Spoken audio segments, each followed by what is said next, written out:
Good evening, good afternoon, good morning, or whenever you happen to be listening to this.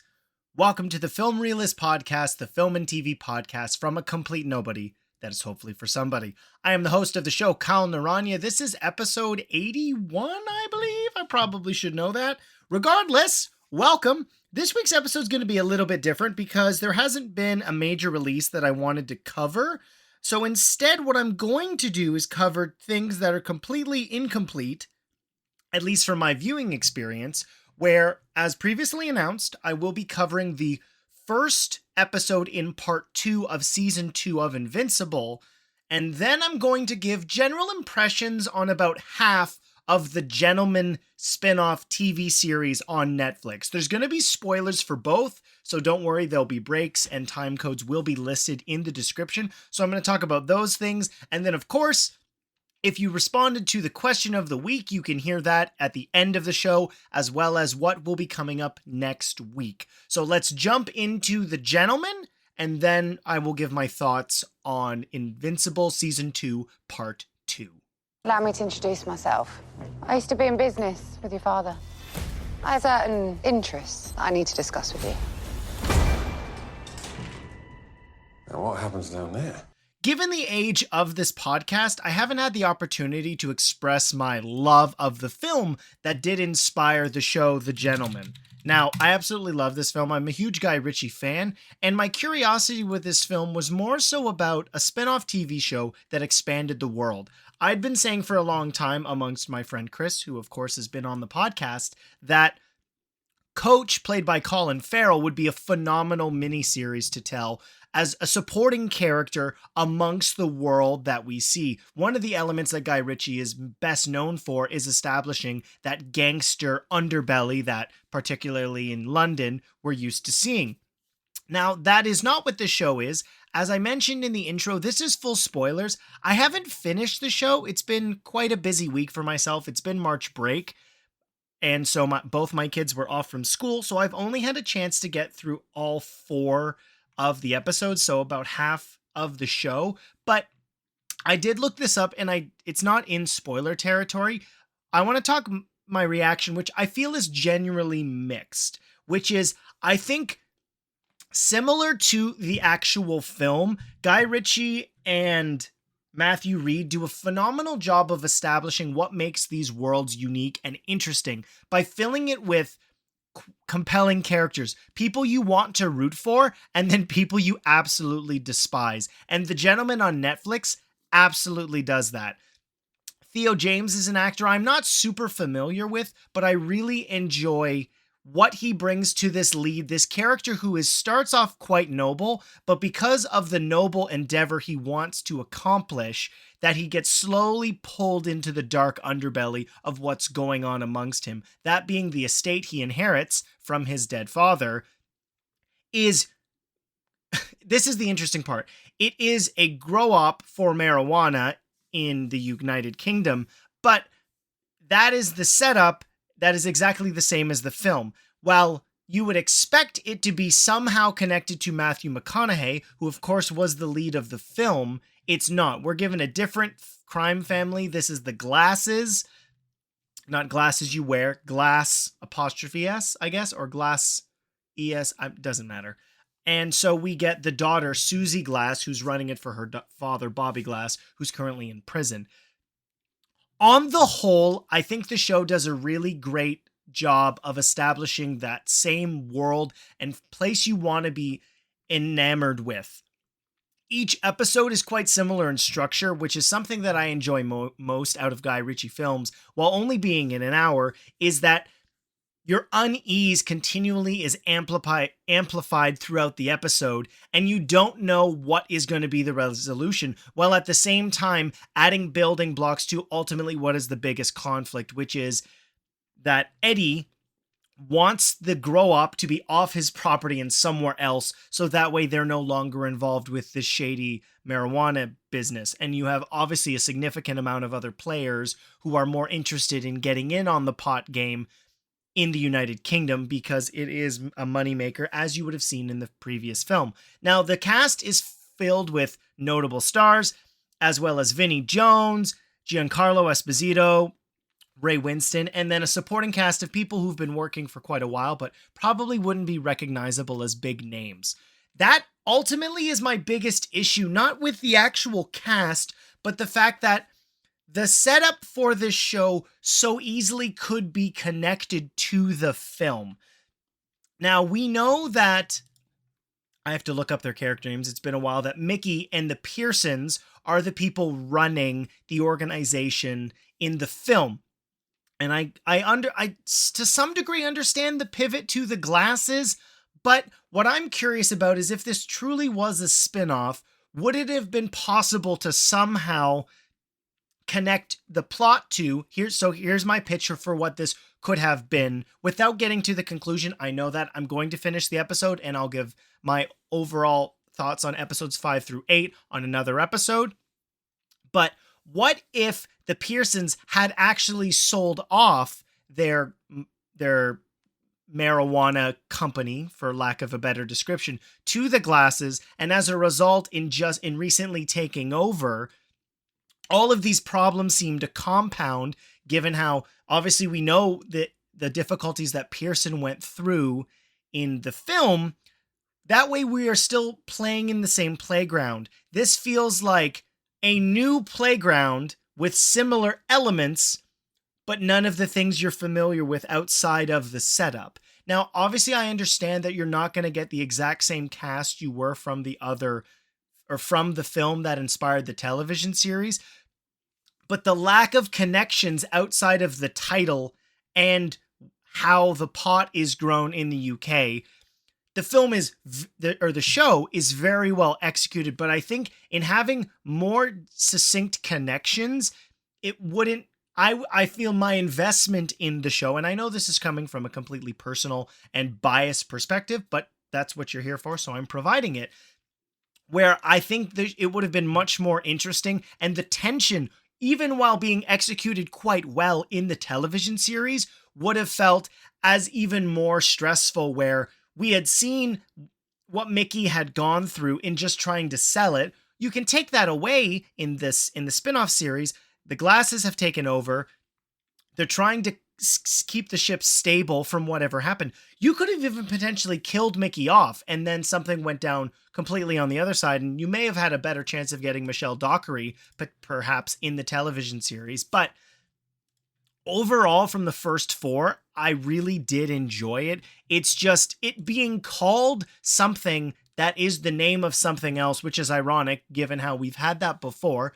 Marvel did it with Disney Plus, with Captain America and the Winter Soldier being ultimately the end of the name of Falcon and the Winter Soldier, which was hilarious. But if this show can somehow continue to maintain the successful 4 episodes, I do still think that not having any firm connections to the film that inspired this whole thing, not that it's the downfall, but why it's named this and it doing the same thing but telling a different story, it feels too soon to be a remake given how it's only been 5 years at this point. If this had been 10, 15 years down the road, I think I would have been more open to a remake, which is more of what this feels like, as opposed to the spin-off that it was announced to be. I would recommend it if you like Guy Ritchie, and you may be hesitant because of more recent adaptations based on his other work. There was a film based on Snatch, which I don't think necessarily worked very well when compared to, it was Snatch. Yeah. Snatch was okay. I've said twice in the last 5 minutes. I apologize. The Gentleman works on all of the elements you would enjoy from Guy Ritchie. The dialogue is snappy and fun as hell. There's a lot of characters you hate. And the protagonist, I did it again. The protagonist is somebody you want to see succeed. Overall, The Gentleman is a fun, gripping, entertaining show that I would recommend and that I am going to keep watching. Let me know if you check it out. You can tweet at me. All the social media stuff is there, so you can look for me there. It's the best way to get a hold of me on all of those things. I check them every day, so don't worry about that. Those are my brief thoughts on the first half of The Gentleman. As I said already, I will get into a full season review at some point. March is really busy, particularly getting into the back half and then into April as we approach summer blockbuster season, but I will make a chunk for it because I do want to talk about this show. The next thing coming up, as said already, is Invincible Season 2 Part 2's debut. Did you get that? We told you we were too powerful. I guess we're all So Invincible is back after a minor hiatus, not nearly as long as the previous one. This is an element of this show that I really do think hurts it overall, which is it's been something that's been talked about, similar ironically to Ted Lasso, which could not be more different than this show, which is that there was such a love of this property, particularly in the pandemic, which did, obviously the pandemic was a horrible scenario, but positively affected people's responses to certain media. I, for one, put over, I believe, 250 hours into Animal Crossing. That quite literally was my job from day to day. Don't time travel in Animal Crossing, it's cheating. So I had something to look forward to the next day, like, oh, my coconut trees are done, or whatever it may be. Or more dinosaur planting gold trees or whatnot, money trees. Those were the best. And all the things we did to sell radishes. I don't want to talk about it. Anyways, and Invincible, I feel, was personally affected by that as well. It being almost a full over 2 years before we got the return of season 2. And I talked about my overall impressions of season 2's first part earlier. And this element that, now I'm not somebody who's going to say this lightly, and Rob Keyes of the show is probably laughing if he is listening to this. Hi, Rob. Hope you're doing well. Which is that these delays in release like this, whether it was actually required, I find quite frustrating. Given how the animation process is usually done, which involves the recording of the dialogue and then the animation based on the dialogue, and then that being the longer part of the production process, there's no way that this whole season wasn't done already with how long the gap was between season 1 and 2. I do like the weekly rollout, but only giving us 4 hours and then having to wait for another. That's something that Netflix has done with their bigger properties like Stranger Things, which they for sure will be doing later on. Only getting 4 episodes, and even though there was a substantial amount of story in that 4 episodes, I felt like there was a lot to catch up on, and I've watched the episode twice now, and I still feel like I was behind. Probably should have watched episodes 1 to 4 of season 2, but I didn't give myself the chance to do that beforehand. And if this had even continued to be its weekly rollout, I know I would have remembered more of the show. But because of this, what are we in November? So December, January, February, March. So 4-month delay in half of a season. That's kind of ridiculous. So I don't like saying this, but I would have preferred this be dumped all at once, so at least I would have had the opportunity to watch all 8 hours over the weekend, if not space it out over 2 episodes of the podcast, that being probably a full week with the ability to watch it. Now, I've rambled on enough. Jermaine, I know you wanted to know what I have to say about this show, and I love Invincible. I really appreciate American animation while not looking as good as other productions, whether that be obviously anime being the high bar for other things, but at the same time, does this look like a feature film? No, there are still opportunities when they clearly save their budgets in their animation budget, whether that's not moving a character because they don't have to or only animating a certain part of it. By no means does it look as, and I don't mean this to be insulting, but as cheap as season 1 of the show. The action is always amazing. That's clearly where they save the budgets for. Similarly to other shows on Amazon Prime and adult animation, the themes and subject matter that they are dealing with is what brings me to watching this show, on top of it being a fun action-adventure superhero show. Mark healing over time and us not having to really sit there with him while he was on the other planet, I really appreciated, because that could have been really, really boring. First thing I want to talk about, which is ironic, I know I'm jumping all over the pace, but welcome to my podcast, brought to you by my ADHD that I was diagnosed with, I believe, at the age of 9. Can you tell? Anyways, which was that Peter Cullen, who initially was revealed to be evil, is not, thank goodness. I understand that Peter Cullen is an actor who's played a lot of other roles, but OG Generation Optimus Prime needs to be a good guy. Do you understand, Robert Kirkman? Do not bait and switch me again. So that part I really appreciated. There is so much in this episode where there are a lot of story threads that hopefully are successfully played with or not played with. That sounds weird. Are successfully tied off. Does that make more sense? I think it does. For the other 4 episodes, I guess, 6, 7, 8, or is it just 6, 7, 8? How many do we have? I think it's 8, so we only have 3 left. My goodness. Okay. I'm really glad that Ben Schwartz's Martian storyline ultimately was a reveal where, yeah, we all know, given their involvement in extraterrestrials and superheroes in general, the fact that I want to say it's Winston, but my brain is mush right now, given how much things I've watched recently. Where is your voice? Your name, because it's Walter Goggins. No. Walter Goggins, where are you? Cecil. Why did I want to call him Walter? I don't know. Everybody knew, and the development with the Guardians of Earth and how that all of those relationships have progressed, particularly with the android. Oh my goodness. I apologize. I should have all these names off the top of my head, but I don't. So the Immortal, where is your name? Why can't I see it? Zachary Quinto as Rudy, and his relationship with her name, Monster Girl, and how he's already being somebody who is now being a human, is particularly affectionate and very quick for the relationship that he has with Amanda. I really enjoyed that.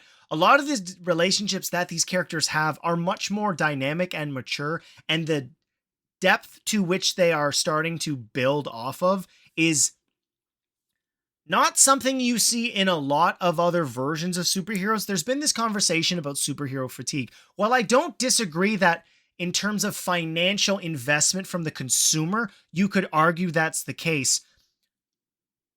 The fatigue that I see and that I'm aware of is that the brunt force or trough worth of superhero content is no longer appealing because what those shows, television films are offering seems so repetitious and unoriginal that you're no longer getting the investment from the general fan. Across the Spider-Verse is a great example of something where it was unequivocally amazing, should have won the Academy Award for Best Original Picture, but you don't want ever to go against Studio Ghibli. I get it. I reviewed Boy of the Hair, and you can check that episode on your podcast feed. But I also obviously reviewed Spider-Man Across the Spider-Verse.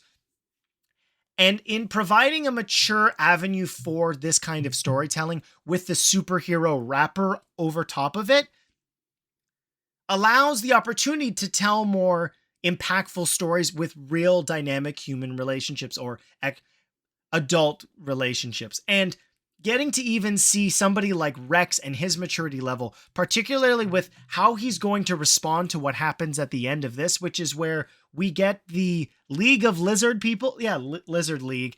And that being the ending of the episode really sets the stage for things are going awful in all these other places. And Mark being so self-centered with the Viltrumite problem, I'm really curious to see what the ramifications for that are going to be. Obviously, Mark has to worry about the Viltrumites given what had just happened going on to Thraxa, that other planet that he was on. But the groundwork is laid for a lot of problems. And if you've read the comic books, don't tell me. I'm enjoying digesting the show in this fashion. It really works for me. And if anything, I'm very excited to see where we are moving forward. We have all of I'm just going to call them Starros. I know they're called something else. What are they called? The Coalition? Nope, that's something else. What are they called? I don't remember. Shapesmith, the Sequid. Sequid? I'm not sure how to say that.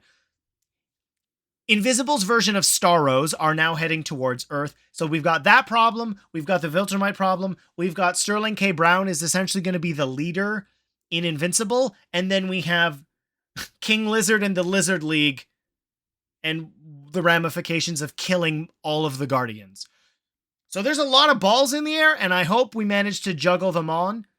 Oh, that's a weird expression. Apologies. I'm not a professional juggler. Brian Manili is of Jump on the Batwagon. Shout out to them. And other than that, I'm looking forward to it. We only have 3 episodes, which is about 3 hours, if not maybe 4, depending on the length of the episode. So I'm looking forward to them. Let me know if you are excited jumping back into Invincible Season 2, Part 2. And with that finished, we can jump into Question of the Week and the outro to find out what's coming up next week. All right, this week's question of the week was, what is the most underrated kids movie franchise? I got a lot of responses to this, so thank you. I'm recording this late Sunday night, so if I'm stumbling over my words, which you would have heard already in the podcast, you can laugh at them because I'm laughing at them as well. A bunch of emails, some comments on social media, so thank you to everybody who responded. First comes from Dylan Pollock. Hard to say, but it's surprising how much I think Spy Kids faded away when it felt like they were massive. That's true, I do remember that. Land Before Time, I feel like everybody watched it as a kid, but it has 1,000 sequels, but I don't find it particularly underrated, but it felt worth mentioning. You know what? I'll say the DCAU is, if no one else is going to say it, that counts. Yes, Dylan, I agree with you. I personally do think the DCAU does feel underrated given the substantial impact of those other films, that being Batman Mask of the Phantasm, Batman Return of the Joker, and then I would even throw Justice League versus the Fatal Five in there. I agree. I think the DCAU overall as a franchise, which as a kid of the 90s, that was the MCU before the MCU. And I know the Marvel cartoons did that to some degree, even though I am excited, and you could see my TikTok reactions to the trailers and clips for X-Men 97, I do feel that the DCAU did do it better. So thank you for your response, Dylan. Haley commented on social media, Cloudy with a Chance of Meatballs. As a kid, this was my favorite movie, and I like the adventures they went through. I love the first Cloudy with a Chance of Meatballs, less so like the first one, but both of those are very well executed films aimed at children that work for families, and of course, brought to you by 2 of my favorite directors of all time, Phil Lord and Miller. This is on TikTok, but whatever. Michael Jordan, not the Michael Jordan, probably a Michael Jordan, said, Ice Age, it's great and a lot of people know it, but it's still heavily underrated. Those first couple films I really did like. Blue Sky may not hold up over time, given the countless sequels that they did make. But yeah, that's a franchise that made a lot more than other franchises. So, okay, thank you for that one. Hunter J3232, first to comment, and I would like to suggest Spy Kids. With adult humor and action in them, it was one of my favorite movies growing up. So Spy Kids has been brought up twice. I really enjoyed Spy Kids 1 and 2, but I think now I can take off the rose-colored glasses and totally admit that those films do not hold up the way that I wish that they did. Let's see, Scotty Cameron. Hey, Scotty Cameron, I might have to go with the Lego franchise. While there were 4 films, Lego Movie 1 and 2 are incredible. I absolutely love them. And I would agree, Scotty Cameron, they're great. Hales Naranya writes in, first time comment, thank you. How to Train Your Dragon. All right, that's all. Okay. And then we got a massive email from Stephanie Little, so buckle up.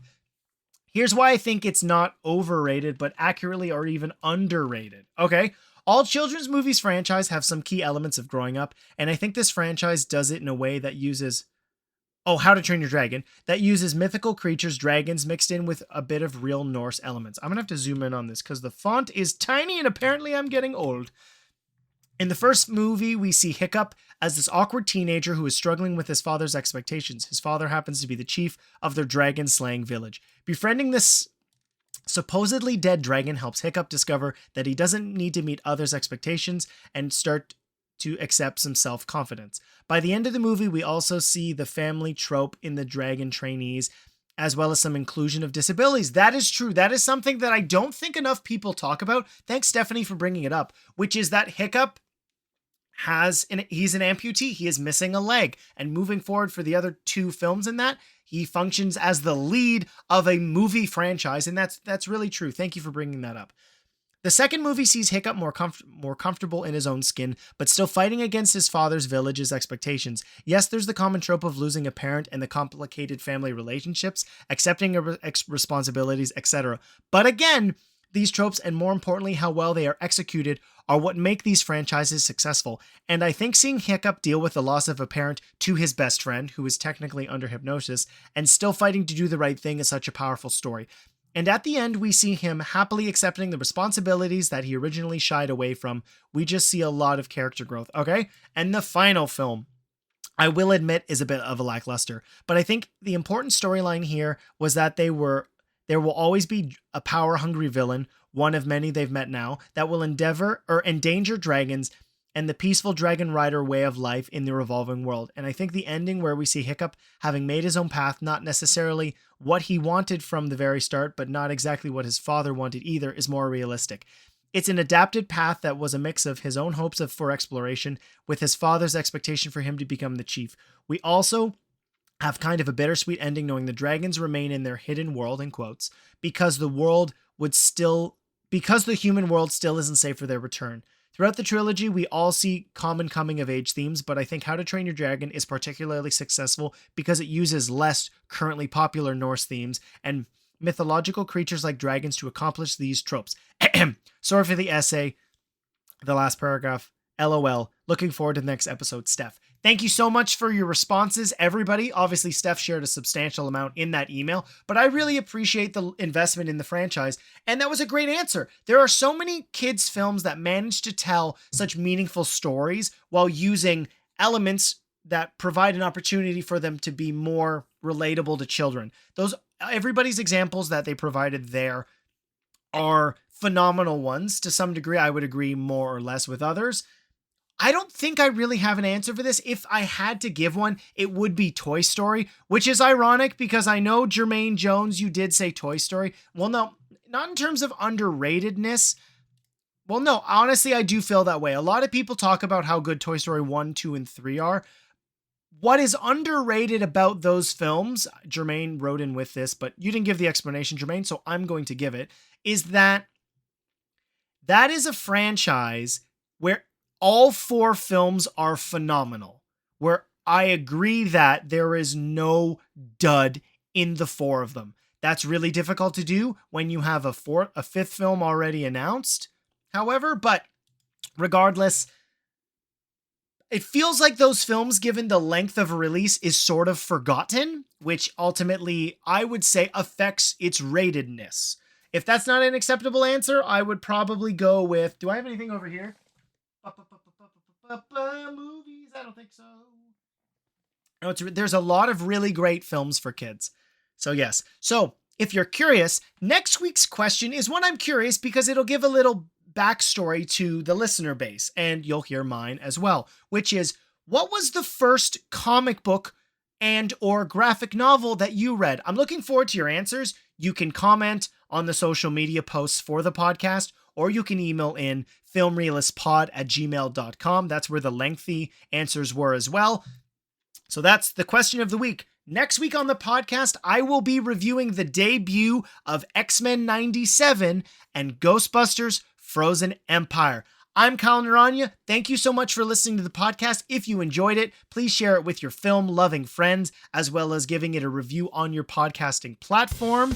That's been this week's episode, and I hope to see you next time.